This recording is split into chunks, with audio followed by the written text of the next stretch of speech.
আসসালামু আলাইকুম ওয়া রাহমাতুল্লাহি ওয়া বারাকাতুহু। ওয়ালাইকুম আসসালাম ওয়া রাহমাতুল্লাহি ওয়া বারাকাতুহু। আলহামদুলিল্লাহি রাব্বিল আলামিন ওয়াসসালাতু ওয়াসসালামু আলা আশরাফিল আম্বিয়া ওয়াল মুরসালিন নবিয়িনা মুহাম্মাদিন ওয়া আলা আলিহি ওয়া আসহাবিহি আজমাইন ওয়া বা'দ। সম্মানিত হাজী সাহেবগণ, আজকে আমরা হজের গুরুত্ব এবং হজের কিছু উপকারিতা নিয়ে আলোচনা করব। যেহেতু আমাদের সামনে হজ অত্যাসন্ন, আলহামদুলিল্লাহ আমরা মাসে উপনীত হয়েছি, মাসের অবস্থা জেনেছি, হজ কিভাবে হজে মাবরুর হবে সেটা আলোচনা করেছি। আজকে আমরা হজের গুরুত্ব নিয়ে আলোচনা করব, যাতে আমরা বিষয়টা উপলব্ধি করতে পারি। প্রথমে বলতে চাই, হজ হচ্ছে কুল্লি তাকাল্লাম ফিল খারিজ আহসান।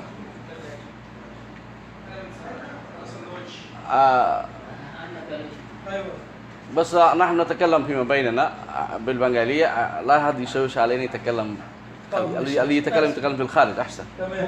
بارك الله فيك. واحد شغال اثنين مشكلة لو اشتغلوا الاثنين مع بعض كومبرسور কম্পিউটার সমস্যা।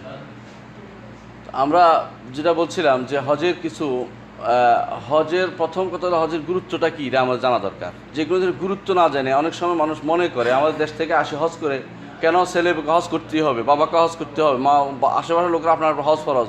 কিন্তু হজের আসলে একটা গুরুত্ব আছে। সেই গুরুত্বটা কি? প্রথম কথা হচ্ছে হজ হচ্ছে আমাদের 5টি রোকনের একটি রোকন হচ্ছে হজ। 5টি রোকনের একটি রোকন হচ্ছে হজ। আহাদু আরকানুল ইসলাম, ইসলামের 5টি রোকন। রাসূলুল্লাহ সাল্লাল্লাহু আলাইহি সাল্লাম বলেছেন যে বুনিয়াল ইসলাম আলা খামসিন, ইসলামের অস্তিত্ব রাখা হয়েছে 5টি জিনিসের উপরে। কথা বলতে বাইরে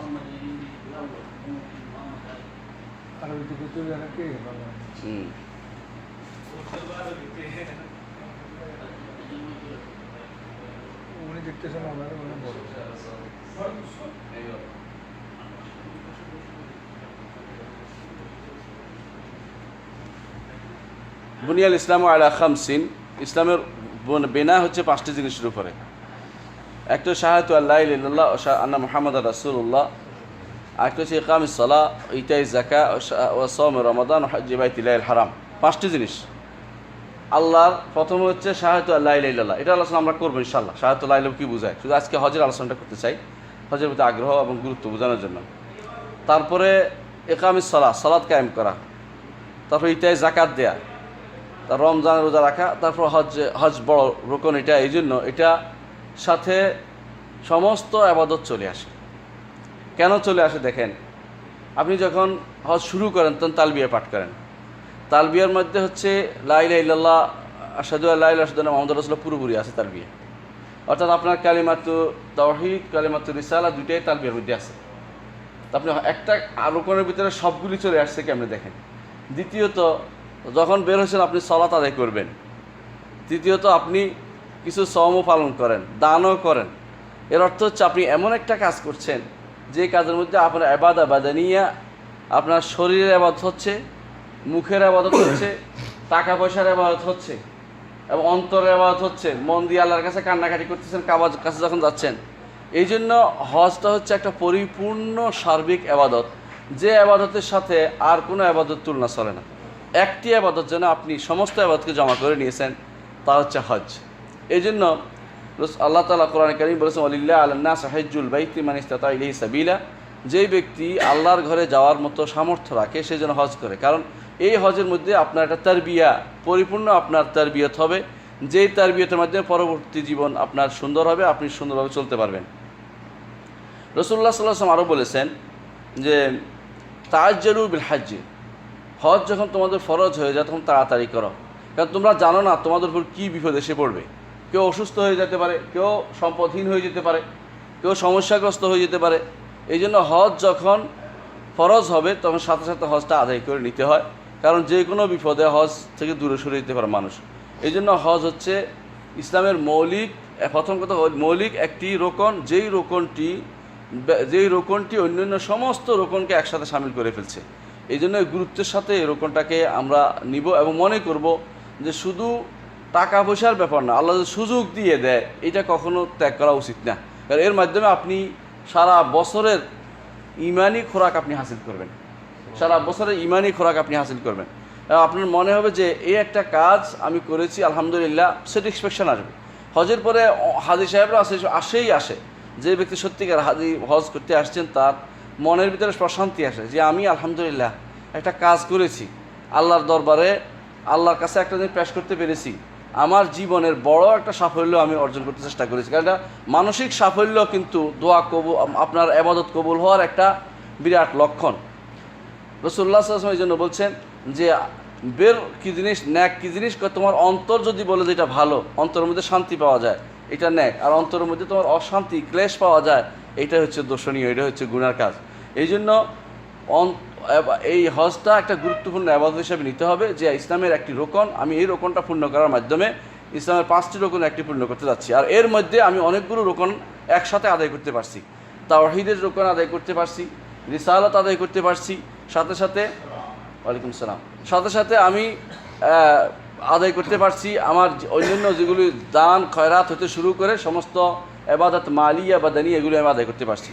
তাহলে বোঝা গেল দ্বিতীয় যে গুরুত্ব হজের, সেটা হচ্ছে যে হজ একসাথে ইবাদত বাদানিয়া, বদনের শরীর ইবাদত, একসাথে মুখের ইবাদত, একসাথে আমার অন্তরের ইবাদত, অন্তরে একসাথে যুক্ত হয়ে গেছে। তাহলে আবার সম্পদের ইবাদত।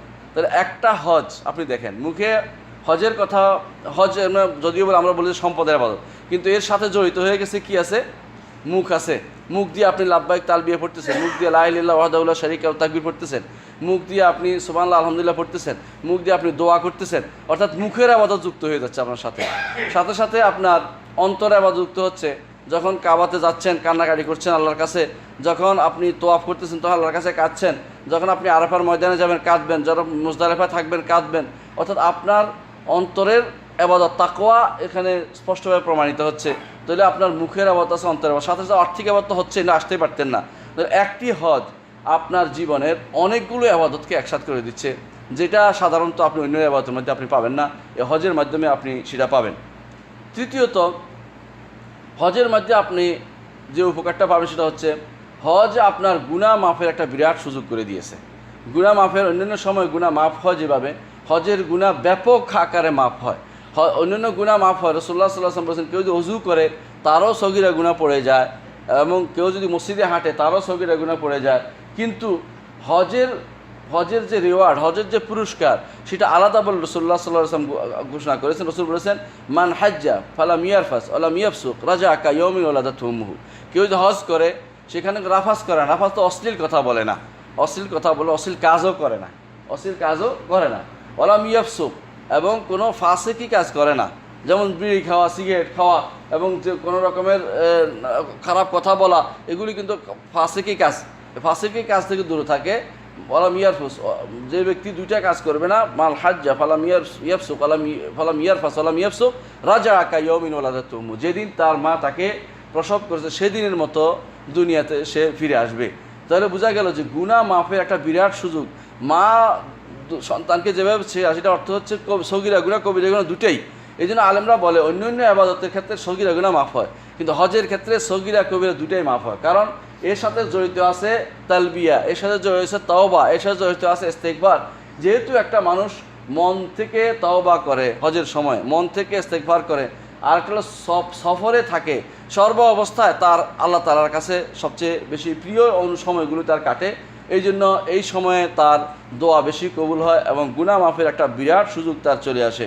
রাসূলুল্লাহ সাল্লাল্লাহু আলাইহি ওয়াসাল্লাম এক সাহাবী এসে বললেন, ইয়া রাসূলুল্লাহ, আমি ইসলাম গ্রহণ করতে চাই, তবে শর্ত করতে চাই। আমর ইবনে আস রাদিয়াল্লাহু আনহু শর্ত করতে, কি শর্ত? বলে আমার পূর্ববর্তী গুনাহ ক্ষমা করে দেওয়া হোক।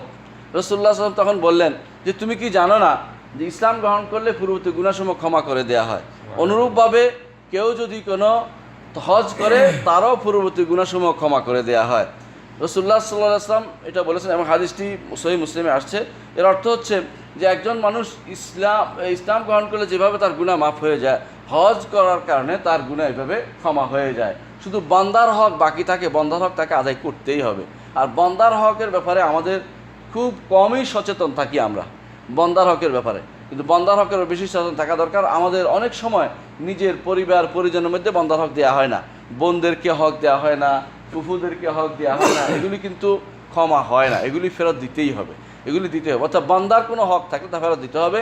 আল্লাহর হক আল্লাহ তাআলা ক্ষমা করে দেন।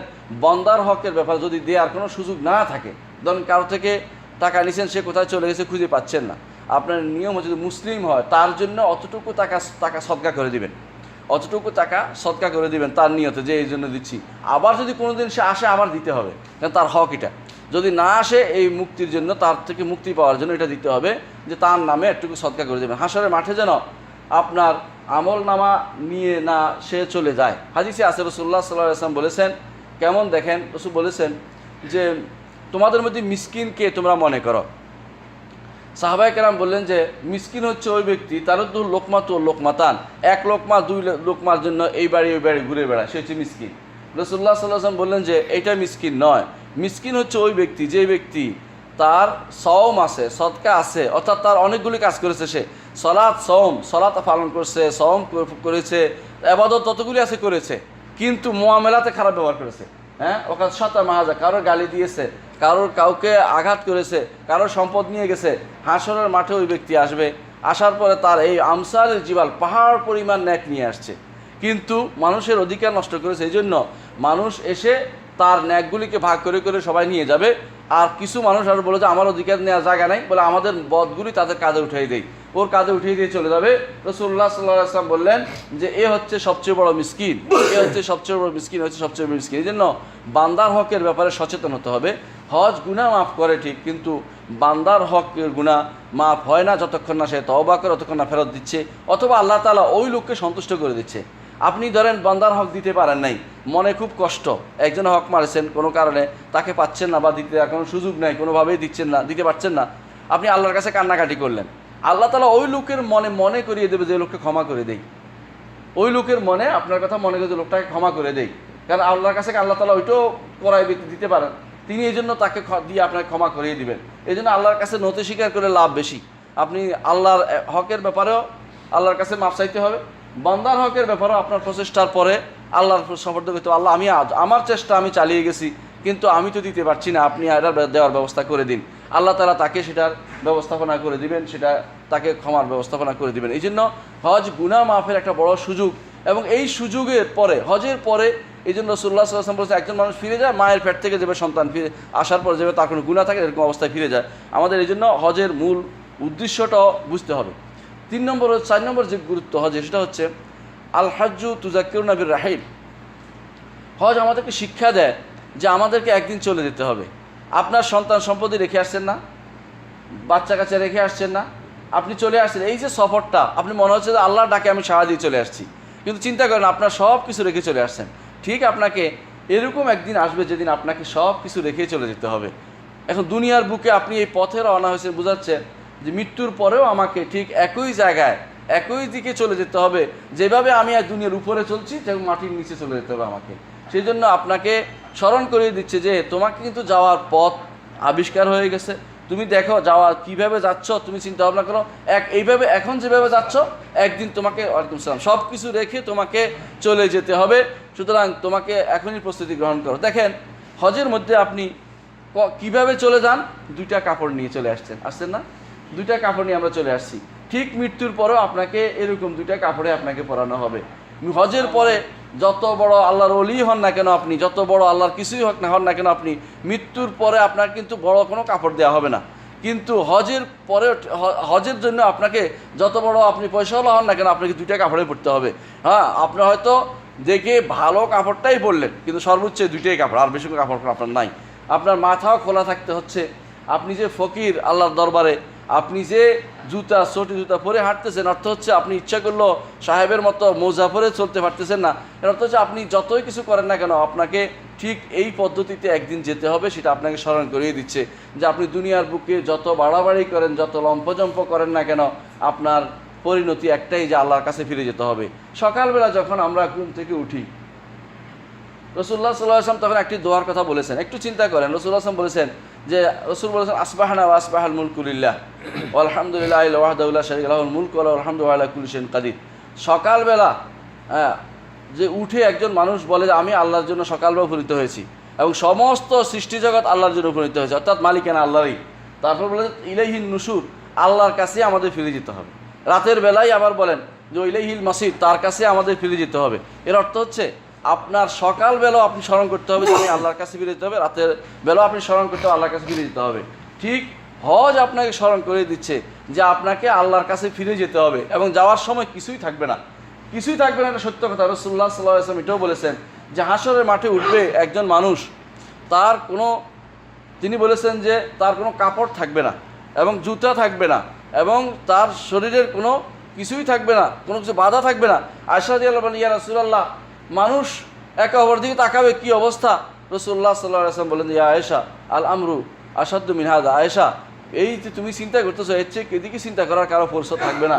সবাই ফায়দাহুম ইলা রব্বিহিম ইয়ানসিলুন, আল্লাহর দিকে দৌড়াতে থাকবে তারা, এমন জায়গার দিকে তাকাবে কান্নাহুম ইলা নুসুবিন ইউফিদুন, সেদিকে তাকাচ্ছে, সেদিকে শুধু তাকিয়ে আছে, তাদের কোনো চিন্তা নেই, অন্য কোনো কিছু চিন্তা নেই।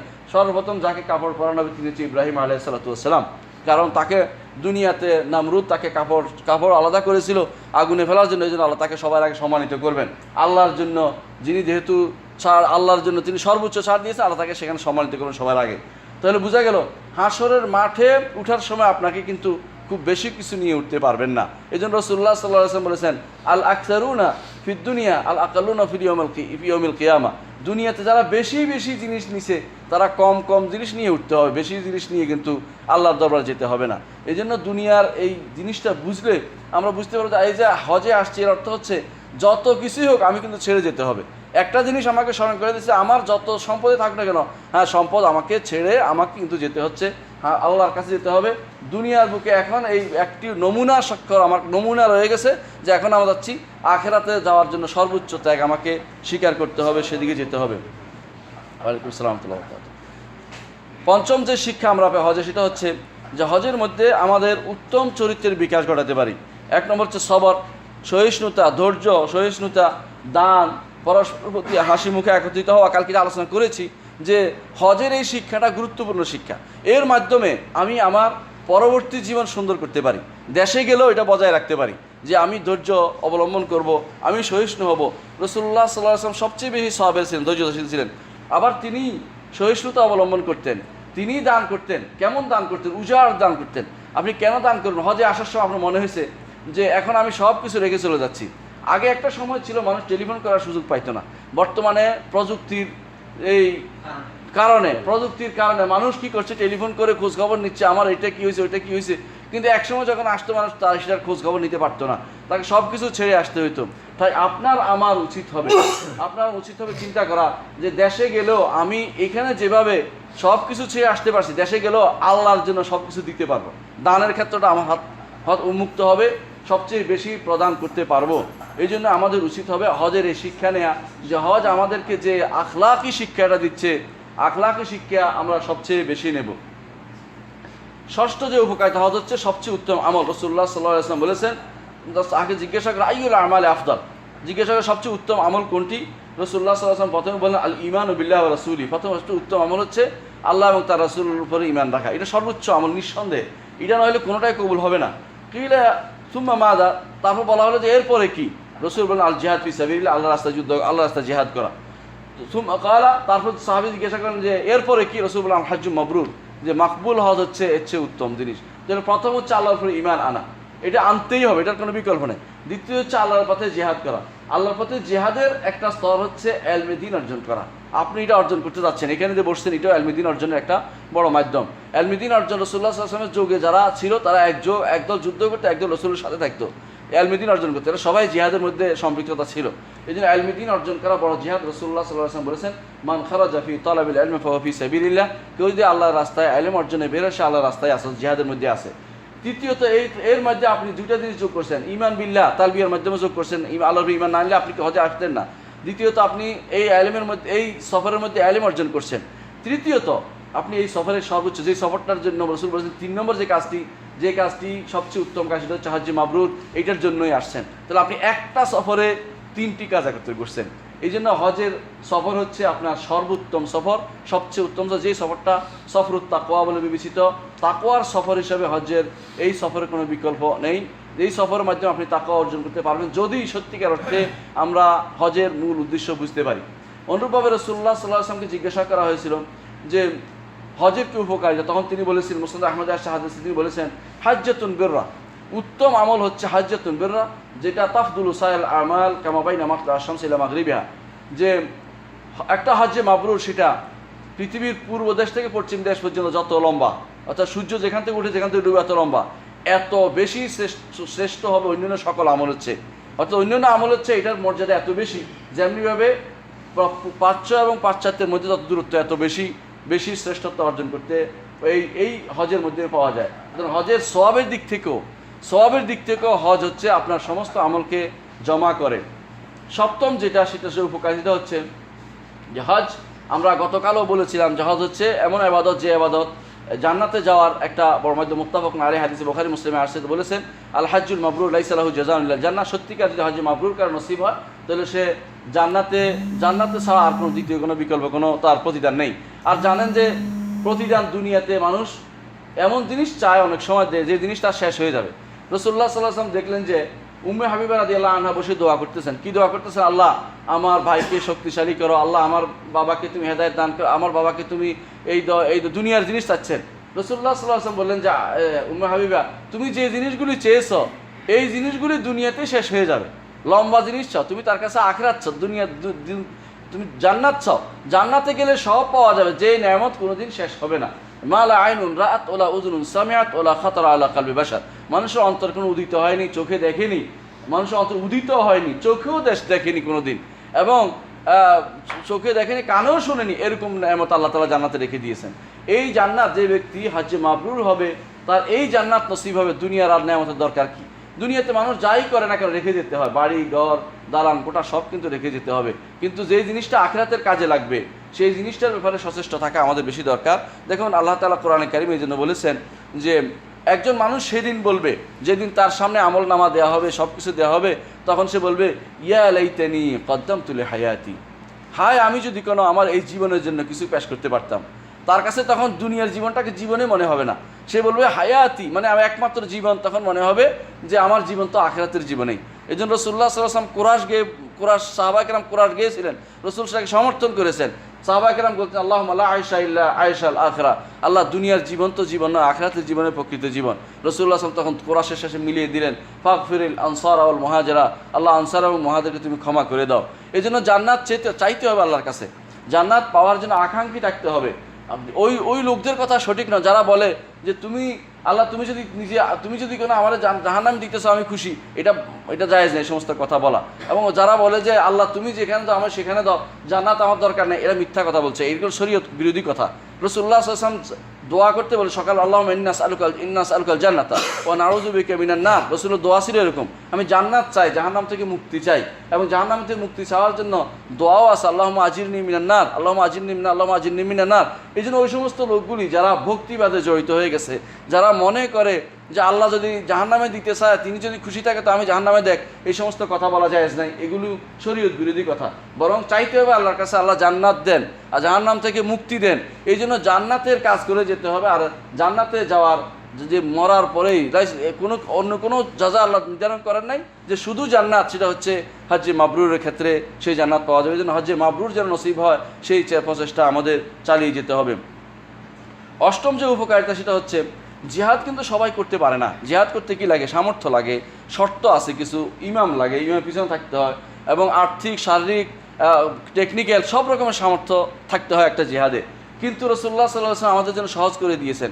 তিনি বলেছেন যে জিহাদুল কবির, বড় যারা বৃদ্ধ, যারা আমাদের মতো যারা বৃদ্ধ হয়ে গেছি, এবং যারা ছোট আছে এবং যারা দুর্বল আছে, এদের জিহাদ তিনি বলেছেন যে হজ হচ্ছে তাদের জন্য জিহাদ স্বরূপ। আলহামদুলিল্লাহ, এই হজের মাধ্যমে আমরা এই জিহাদের মর্যাদা লাভ করতে পারি। রাসূলুল্লাহ সাল্লাল্লাহু আলাইহি ওয়াসাল্লাম বলেছেন একজন মহিলা তিনি এই হজের মাধ্যমে এই জিহাদের কাজও তিনি করতে পারেন। আয়েশা রাদিয়াল্লাহু আনহা জিজ্ঞাসা করেন ইয়া রাসূলুল্লাহ, যে আমরা দেখতে পাচ্ছি জিহাদে অনেক সব, আমরা কি জিহাদ করব না? তখন রাসূলুল্লাহ সাল্লাল্লাহু আলাইহি ওয়াসাল্লাম বললেন জিহাদুকুন্না আল হজ্জ ওয়াল উমরাহ, তোমাদের জন্য, হে নারীরা, তোমাদের জন্য জিহাদ হচ্ছে হজ এবং উমরা। অর্থাৎ নারীদের জন্য স্পেশাল জিহাদ হচ্ছে হজ এবং উমরা। আর তার সাথে আল্লাহ তাআলা যোগ করে দিয়েছেন, রাসূলুল্লাহ সাল্লাল্লাহু আলাইহি ওয়াসাল্লাম বললেন যারা দুর্বল আছে, বৃদ্ধ আছে, এবং যারা অসুস্থ আছে, রোগী আছে, ছোট বাচ্চা আছে, এদের জিহাদ হচ্ছে হজ করা। তাহলে এই সুযোগটা কিন্তু আমরা নিতে পারছি যদি নিজে এটার মাধ্যমে এই সওয়াব রয়েছে। অর্থাৎ আমরা জিহাদের সওয়াব পাচ্ছি, সাথে সাথে হজের সওয়াবও একসাথ করতে পারছি, দুইটা সওয়াবকে আমরা একসাথ করতে পারছি। সুতরাং আমাদের এই সব সময় খেয়াল রাখতে হবে যে এই জিনিসগুলো যে অল্প কাজে অনেক সওয়াব পাচ্ছি, নিয়তের কারণে কিন্তু সওয়াবটা হয়। অনেক জিনিস আমরা করি নিয়ত না থাকলে বা জানা না থাকলে কিন্তু সওয়াবটা হয় না। জানার মাধ্যমে অনেকগুলো জিনিসকে আপনি একসাথ করতে পারেন। আপনি একজন মানুষ ঘরে এখানে ঢুকতে চাচ্ছে, আপনি তাকে দরজা খুলে দিচ্ছেন, একটুকু যথেষ্ট নয়। আপনি নিয়ত করবেন দরজা খুলে দিচ্ছি, তার জায়গা করে দিচ্ছি, তা সে ওয়াজ শুনলে উপকৃত হবে এবং সে আমল করবে, সে দ্বারা উপকৃত হবে। 10-12টার উপকার সব আপনার মনে নিয়তের মধ্যে একসাথ করে দিচ্ছেন, আলহামদুলিল্লাহ সবটি সব একসাথে পাবেন। আর যখন দরজা খুলে দিচ্ছি এই সব পাইছে, নিয়ত করেছেন ওই সবই শুধু পাবেন, বাকিগুলি আর পাবেন না। এই জন্য ইমানদার দায়িত্ব হচ্ছে যে কোনো একটা কাজ করবে এর সাথে অনেকগুলো জিনিস একসাথে জোগাড় করবো, আমি সমস্ত কাজ সব একসাথে পাবো। আপনার ভাইকে সহযোগিতা করেছেন, আপনি সব একটা পাইছেন। দ্বিতীয় সহযোগিতা মনে রাখবেন যে ভাইকে সহযোগিতার মাধ্যমে আমি পরিবারকে সহযোগিতা করছি, তার সন্তানদেরকে দিনে এই পরিবেশে বড় হওয়ার প্রচেষ্টা, তাকে আমি সহযোগিতা করছি। এইভাবে আপনি অনেকগুলো নিয়ত একসাথ করলে অনেকগুলো সব একসাথে পাবেন। এই জন্য ইমানদার এই একটা কাজের মধ্যে অনেকগুলো নিয়ত করতে পারে। হজের মধ্যে আপনি যেমন শুধু হজের নিয়ত, সাথে সাথে মনে রাখবেন যে এটা আমার জন্য জিহাদের তুল্য, এটা আমাদের জিহাদ তুল্য। কারণ জিহাদের পরিবেশ আমার নাই, আমি করতেও পারবো না, এটা আমার জন্য জিহাদ। সন্তান নিয়ে আসছেন, আপনি চিন্তা করবেন যে এদের জন্য আমি এখন জিহাদের কাজটাই করে দিচ্ছি। সাথে ফ্যামিলি আসছে, আপনি চিন্তা করবেন যে এদেরকে জিহাদের সবের ব্যবস্থা করে দিয়েছি, ওরাও উপকৃত হবে, আমিও হব। কারণ ওদের আমি না আসলে ওরা আসতে পারতো না। এই নিয়তগুলি থাকলে আমরা উপকৃত হব, যে যত কষ্ট হবে না কেন, ওরে ঠেলতে হচ্ছে। দেখবেন আরাফার মুজদালিফা কয়েকদিন পরে যাওয়ার সময় মনে কষ্ট হবে যে এর এত কষ্ট হয়, ও কিছু বুঝে না। কিন্তু আপনার যখন মনে হবে যে এর কারণে আমি সবের অধিকারী হচ্ছি, তখন একবার আপনার কাছে মনে হবে কিছুই না, কষ্ট কমে গেছে। কারণ যে শুধু ও যে কষ্ট করছে তা না, আমি এর দ্বারা সবের অধিকারী হচ্ছি, আপনার সেটা মনে হবে। এই জন্য সবসময় একটা কাজের মধ্যে কত রকমের সওয়াব হতে পারে সবগুলি আমরা নিয়তের ভিতরে রাখি, এর মধ্যে উপকৃত হতে পারবো ইনশাআল্লাহ। দেখুন, শুধু হজ যে গুনাহ মাফ হয় সেটা নয়, ওমরার মাধ্যমে গুনাহ মাফ হয়। আমরা যে ওমরা করেছি এর মাধ্যমে গুনাহ মাফ হয়। রাসূলুল্লাহ সাল্লাল্লাহু আলাইহি ওয়াসাল্লাম বলেছেন, মান আতা হাযাল বাইত ফালাম ইয়ারফাস ওয়ালাম ইয়াফসুক রাজা কায়াউমিন ওয়ালাদাতুহু। যে কেউ ওমরার জন্য এই ঘরে আসবে, শুধু হজের জন্য নয়, ওমরার জন্য এই ঘরে আসবে, তারও গুনাহ এমনভাবে ক্ষমা করে দেওয়া হবে, গুনাহ এমনভাবে ক্ষমা করে দেওয়া হবে যেমনিভাবে তার মায়ের পেট থেকে সে নিষ্পাপ অবস্থা বের হয়েছে, এরকম। সুতরাং ওমরার মাধ্যমে আমরা এই উপকারটা লাভ করতে পারি। অন্য এক হাদিসে আছে, রাসূলুল্লাহ সাল্লাল্লাহু আলাইহি ওয়াসাল্লাম বলেছেন যে এক ওমরা থেকে আরো ওমরার মাঝখানে গুনাহগুলি আল্লাহ তাআলা ক্ষমা করে দেন। তো আপনি যদি আগে হজ করে থাকেন, আগে ওমরা করে থাকেন, আরেকটা ওমরা হজ করছেন, আল্লাহ তাআলা এর মাধ্যমে আপনার গুনাহ কাফারা করে দিবেন। অনুরূপভাবে ওমরার এবং হজের আরেকটা উপকারিতা হচ্ছে, রাসূলুল্লাহ সাল্লাল্লাহু আলাইহি ওয়াসাল্লাম বলেছেন, আল হাজ্জু ওয়াল উমরাতু তানফিয়ানিল ফাকরা। হজ এবং ওমরা মানুষের দারিদ্র্য থেকে মুক্ত দেয়। অনেক মানুষ মনে করে যে হজের টাকা তো খরচ হয়ে গেল, কিন্তু সে জানে না হজের টাকা আল্লাহ তাআলা আরেক দিক দিয়ে পুষিয়ে দিবেন। এবং হয়তো সে বুঝতে পারে না, কারণ অনেক সময় মানুষ বুঝে না যে আরও বেশি খারাপ অবস্থা যেতে পারতো। রাসূলুল্লাহ সাল্লাল্লাহু আলাইহি ওয়াসাল্লাম হাদিসের উপর ঈমান আনলে আপনার এই সমস্যাটা হবে না, আপনি বিশ্বাস করবেন। যেমন রাসূল বলেছেন, তাবিউ বাইনাল হজ্জ ওয়াল উমরা ফাইন্নাহুমা তানফিয়ানিল ফাকরা ওয়া যুনুব। তোমরা হজ এবং ওমরা পরপর করতে থাকো, কারণ এর মাধ্যমে আল্লাহ তাআলা গুনাহ যেমনিভাবে মুক্ত করে দেয়, তেমনিভাবে দারিদ্র থেকেও তোমাদেরকে মুক্ত করে দেবে। যেমনিভাবে তিনি উদাহরণ দিয়েছেন, যেমনিভাবে যে কামারের হাফর লোহা থেকে মরিচা মুক্ত করে, তেমনিভাবে অনুরূপভাবে যেভাবে স্বর্ণকারের যেটা দিয়ে সে স্বর্ণ এবং রৌপ্য থেকে ময়লা দূর করে, তেমনিভাবে এই উমরা এবং হজের মাধ্যমে আপনার জীবনের গুনাহসমূহ ক্ষমা হয়ে যাবে বলে রাসূলুল্লাহ সাল্লাল্লাহু আলাইহি ওয়াসাল্লাম ঘোষণা করেছেন। তারপরে হজের আরেকটা উপকারিতা হচ্ছে, রাসূলুল্লাহ সাল্লাল্লাহু আলাইহি ওয়াসাল্লাম বলেছেন, হাজ্জু ওয়াল মুতামির ওয়াফদুল্লাহ। আল্লাহর মেহমান হচ্ছে হজকারী এবং উমরাকারী হচ্ছে আল্লাহর মেহমান, আল্লাহর ডেপুটেশন হিসেবে আসছে, আল্লাহর ঘরের মেহমান হিসেবে আসছেন আপনি নিঃসন্দেহে। এই জন্য এটা রাসূলুল্লাহ সাল্লাল্লাহু আলাইহি ওয়াসাল্লাম বলেছেন আল্লাহর মেহমান। আর এদের লাভ কি? রাসূলুল্লাহ সাল্লাল্লাহু আলাইহি ওয়াসাল্লাম বলেছেন যে এদেরকে আল্লাহ ডাকছে, আল্লাহ ডাকে এরা সাড়া দিয়েছে। এদেরকে আল্লাহ ডাকছে, আল্লাহ ডাকে তারা সাড়া দিয়েছে। আর এরা যখন আল্লাহকে ডাকবে, আল্লাহ তাদের ডাকে সাড়া দিবেন। সুবহানাল্লাহ। সুতরাং আপনি আল্লাহর ডাকে সাড়া দিয়েছেন, আল্লাহ আপনার ডাকে সাড়া দিবে। এই জন্য আপনি আরাফার মাঠে আল্লাহ তাআলা আপনাকে নিয়ে গর্ব করবে, যার আলোচনা ইনশাআল্লাহ আমরা করব, যে হাজিদের নিয়ে আল্লাহ তাআলা গর্ব করে যে কী চায়। এরা দুলি মলিন অবস্থায় এসেছে, উস্কু চুল নিয়ে এসেছে, এরা কি চায়? আশহাদতুকুম আন্নী কাদ গাফারতু লাহুম। তোমাদেরকে সাক্ষী রেখে বলছি আমি তাদেরকে ক্ষমা করে দিলাম, সুতরাং আল্লাহর চাওয়া, আল্লাহ ডাকছে, আপনি সাড়া দিচ্ছেন, সুতরাং আল্লাহ আপনার ডাকে সাড়া দিবেন। এটা রাসূলুল্লাহ সাল্লাল্লাহু আলাইহি ওয়াসাল্লাম বলেছেন। তাহলে হজের এই উপকারিতা আমরা নিতে পারি, আলহামদুলিল্লাহ।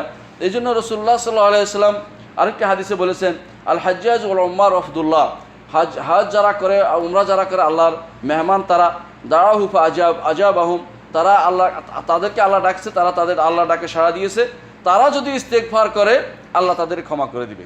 অর্থাৎ আগেরটা হচ্ছে আল্লাহ তার ডাকে সাড়া দিবে, আরেকটা এটা হচ্ছে যে ক্ষমা চাইলে তারা আল্লাহ তারা তাদেরকে ক্ষমা করে দিবেন। ইবনে মাজাতে হাদিসটি এসেছে। অনুরূপভাবে রাসূলুল্লাহ সাল্লাল্লাহু আলাইহি ওয়াসাল্লাম হাদিসে এসেছে যে একজন মানুষ হজের জন্য যখন বের হয় তখন তার গুনাহ কিন্তু ক্ষমা করে দেওয়া হয়, যদি কোনো পথেও মারা যায়, পথে মারা গেলেও।